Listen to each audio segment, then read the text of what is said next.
Hello, I would like to welcome our online audience of the Riga conference to the coffee break conversation, who has promised and who will ensure military presence in Baltic Sea region.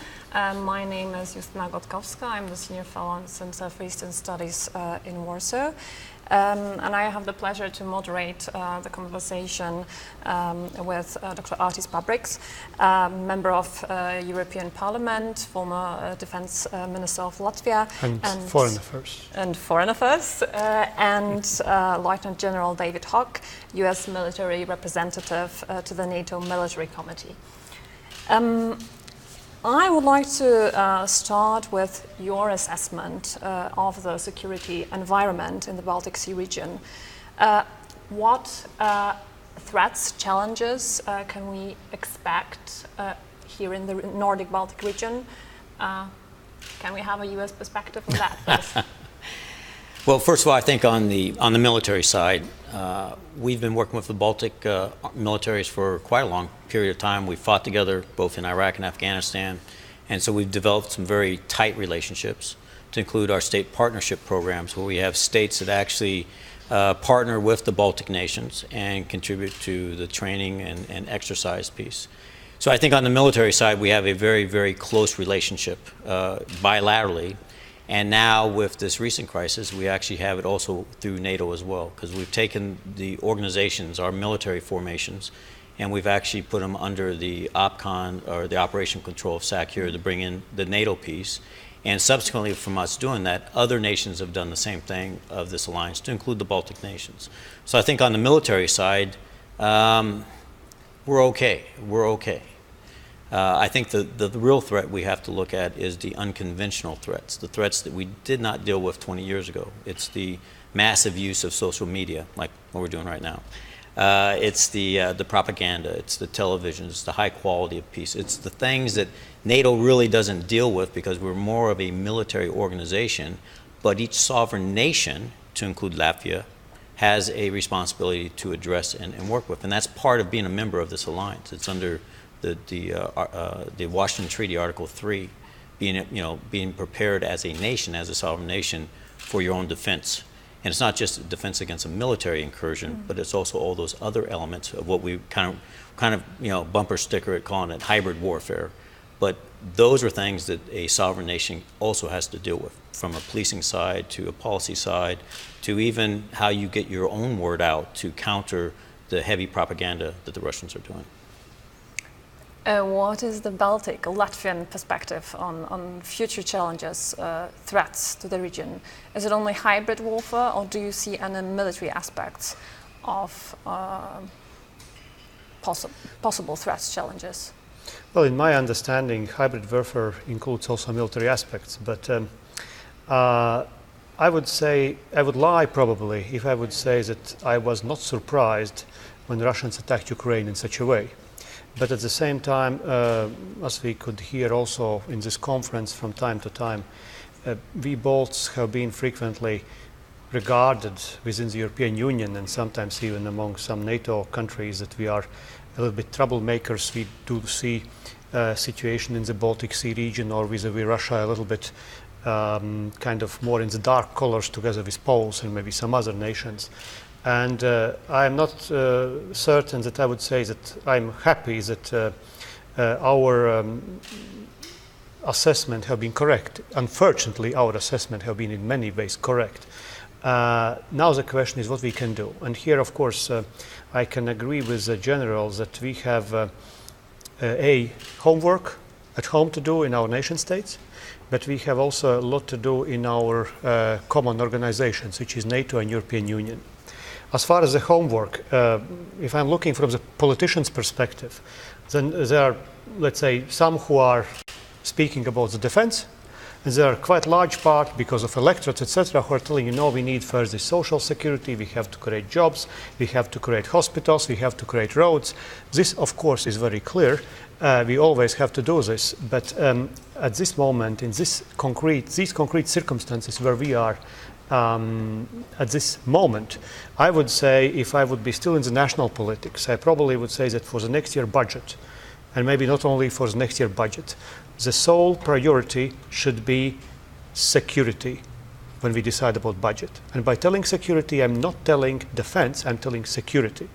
And by security, I would mean defense as a Ministry of Defense, our National Guards, our army, but it also includes our border guards, our internal security, our police, and then it comes along also with the soft security aspects, which is information space, because you know that we are creating now in Latvia NATO Center of Excellence for information.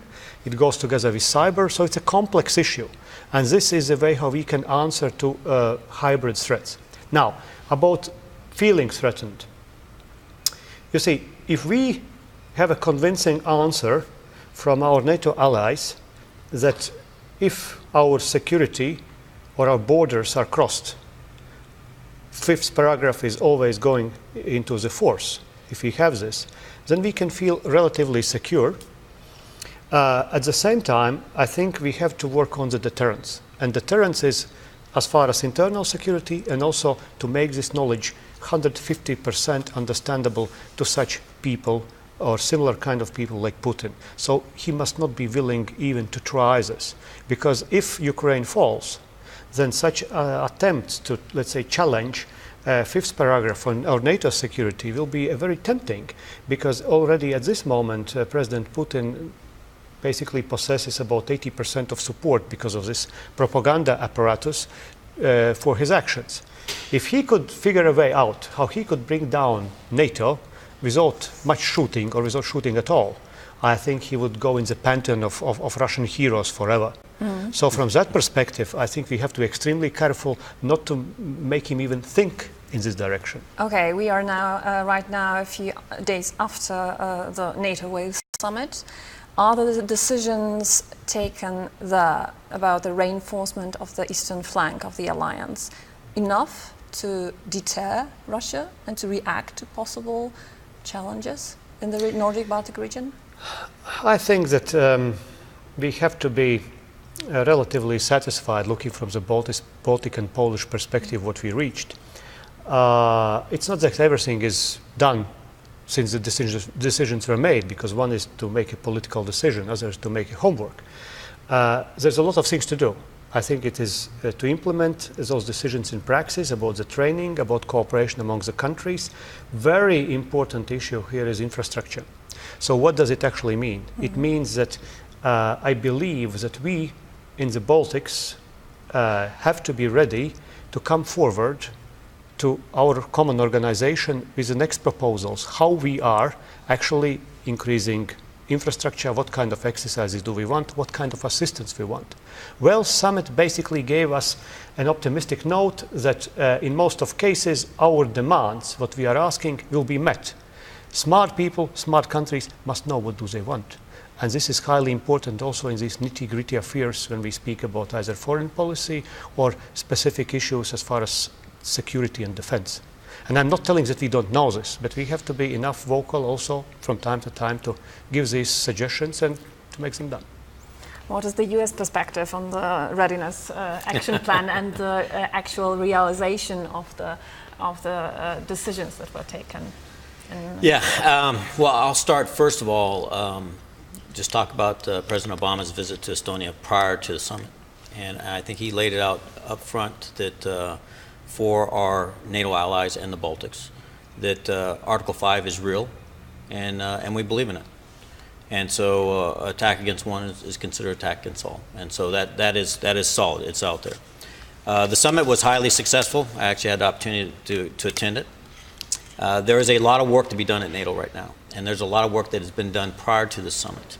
So there's probably about 80 some tasks that came out of the summit. And so within NATO, within both the international military staff and the international staff, we were working through these tasks. Because the Readiness Action Plan is a holistic strategy. It's not just focused on the East. That's a major part of it, and it's probably the catalyst to get this thing going. But it also looks at the threats that NATO has to its southern belly as well, which is just as important. And so simultaneously, we'll put these tasks together. We'll get the requirements. We'll get the military advice in as we talk to our strategic commanders, the SACEUR and the ACT commander. And that will be worked in through the military committee so that we can then present that to NAC for a decision to move forward. The challenge will always be on resourcing and who pays and cost. That will always be the challenge because of our current economy. Now, from U.S. perspective, we're fully committed to reinforcement of our eastern allies. We're doing it now. We've got it both on ground, air, and sea, Baltic air policing, the anti-submarine and other operations going on in the Baltic Sea. And then we, of course, have our ground forces that we're rotating through. And we will continue to rotate through ground forces for quite some time. I mean, the Army has developed what we call the regional aligned forces. It's basically a brigade combat team, which is about 3,800 folks. And we will rotate them to Europe, right now focused in the East and the Balts, to do training and exercise and work on the, maintaining those skills that we've developed over the last 10 years in Afghanistan and other places. And so that's positive. I mean, we're committed.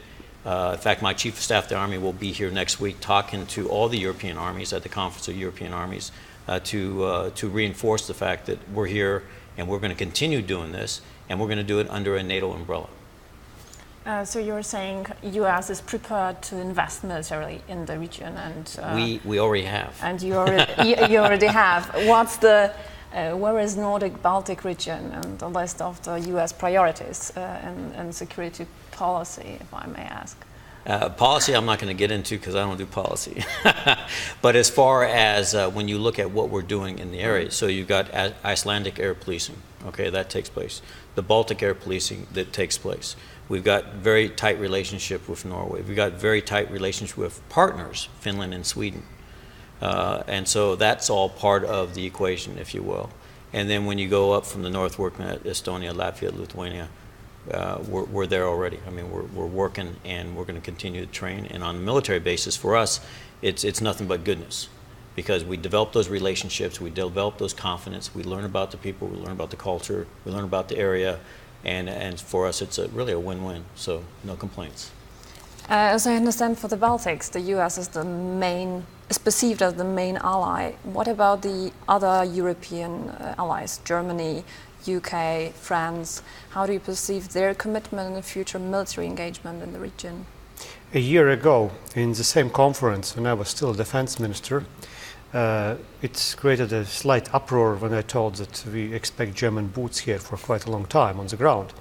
So in some way I'm happy that this request have been almost fulfilled, because Germany finally promised for exercises a serious amount of their soldiers. And now jokingly with the representative of Ministry of Defense, I told that now it's not enough with soldiers, I need also Panzers, tanks now. Will they come? So we'll see. But of course it is very relevant that if we are speaking about the NATO alliance as such and about European continent, that we are not relying only on Americans, but we can rely also on our European partners. And it's not because we do not like Americans. We like Americans and we know where to call. But we would like to have in our, let's say, mobile phone or somewhere else a few more numbers on the European continent. But that requires first a political will from Europeans to understand this, that they have to do this, and also their capabilities. And unfortunately, Europe is still disarmed. There is still not a genuine willingness to improve military budgets, but I think it will come, because as we could hear also before in the same conference, we should thank Mr. Putin that alliance again has a spirit, and European Union, whatever will happen, will come stronger and not weaker out of this crisis. And that basically means that we have more optimism to hope for permanent, frequent visits of our European allies also on the Baltic soil.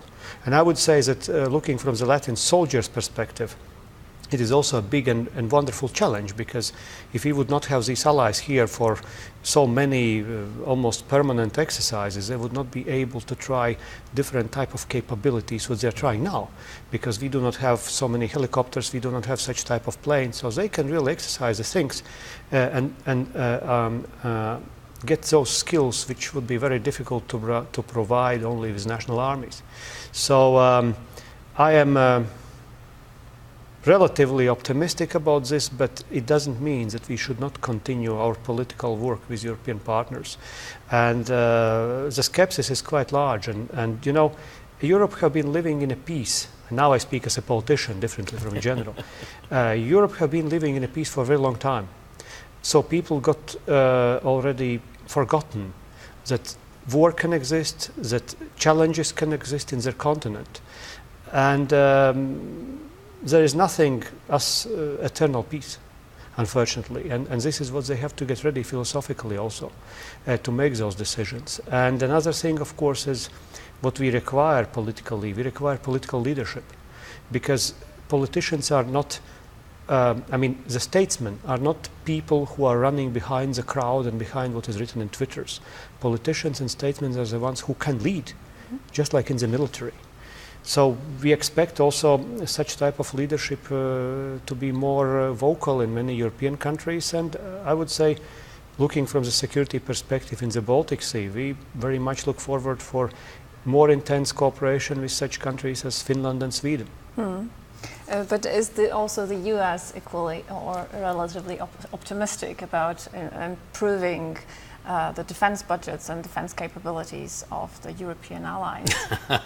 Well, I have to tell you, the short answer is yes, but you told me I just couldn't answer yes or no. So absolutely, it was a huge piece in preparation for the summit to get our allies on board with stopping the bleeding of defense downgrades. And then eventually with the aim of getting to 2% of the GDP. With 20%, the important part of it is just not 2% for defense. Within that 2%, there's at least 20% or more looking at capabilities that the alliance needs, and also what a nation needs. And so, yeah, we're definitely on board. We pushed it very hard.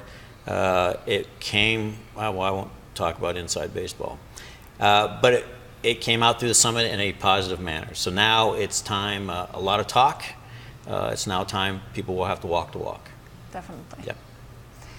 Mentioning Finland and Sweden, NATO signed the host nation agreement with both host nation support agreement with both countries. How is the cooperation with these two countries perceived from the Baltic states' perspective? Well, there are two ways how we can approach Sweden and Finland, because each of these countries has their own peculiarities. Why are they not members of NATO? Because very shortly, at least my understanding is that Finland was used to rely on its own capabilities because of the bitter experience of the Winter War, which is understandable knowing the opponent. Sweden has a very long historic tradition of neutrality, whatever it was, always yes or no neutrality, but this is how they understand this. We again in the Baltics have a different experience, a bit more close to the Finnish one, but differently, and unfortunately we did not follow the pattern of Winter War.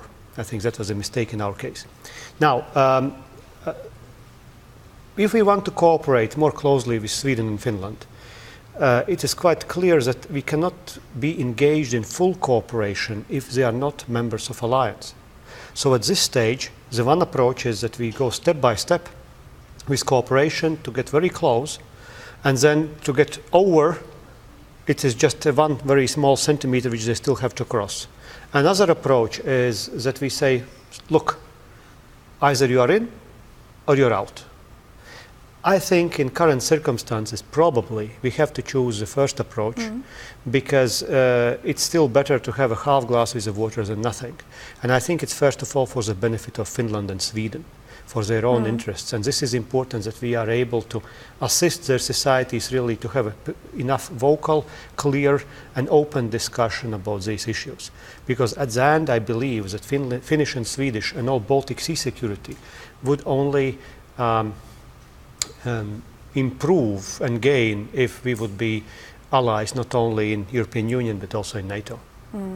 And what's the value of host nation support agreement with Sweden and Finland for the region? Yeah. Okay. So one of the summit deliverables that was approved by heads of states and government was the enhanced partnership program, of which Sweden and Finland are part of it. So that host nation support is huge. It established what we, in layman's term, is a SOFA, Status of Forces Agreement, that provides an easier way for us to conduct military training and exercise both on a multilateral as well as a NATO level. In fact, Sweden initiated the Connected Force Initiative Task Force about a year ago, and they are just now in the process of transitioning the lead of that to the Finnish Army. And the whole goal of that is to maintain that relationship with the NATO military authorities for training, exercise, participation also with the NATO response force and other things, or other operations that may come up, to maintain interoperability, maintain NATO standards, maintain those capabilities. And in my perspective, looking at it, it's nothing but, it's positive, it's very positive. Would I love to see the next step? Yes, I would. But pending that, we need to maintain those relationships, because they are capable military forces and they are part of European security. So from the Baltic, Nordic Baltic perspective, many task homeworks to be done, right, on the national level, as you have told, with the raising internal security issues, and on the NATO level as well, fulfilling the commitments made during the last summit, isn't it? Correct, Madam, but I would like also to mention that we are not in Europe living only as members of NATO. We are members of European Union. And recent war in Ukraine, recent Russian invasion in Ukraine, it challenged equally both organizations. And there are enough issues what actually European Union can do in parallel or simultaneously complementing way with NATO, which includes preparation of battle groups, use of battle groups, better coordination of different other type of security issues, for instance, cyber security, because cyber preparedness, cyber awareness, cyber defense capabilities in different EU countries is very different. So I think there is a lot of things where EU actually could contribute, could learn and work together with NATO, or also without NATO, it's possible. So this is where EU should be involved. Last comment? I'll tell you what, for NATO and EU to partner to deal with threats is absolutely the right thing to do. NATO is a military organization under political leadership. EU has a lot of other capabilities in the soft environment, you know, diplomatic, police training, economy, et cetera, et cetera. So there's a lot of ways that we need to and we must partner with EU. And I will use Kosovo as an example of how a partnership can work. When you look at what took place, my gosh, 14 years ago in Kosovo, you had NATO, you had the UN, you had OSCE, you had the EU, everybody coming together. Take the lessons we learned from that operation, take away some of the warts that developed over time, and you have maybe a base model that you can look at for future engagements and interactions. Okay, thank you so much for the discussion. Thank you. Thanks, it's been a pleasure.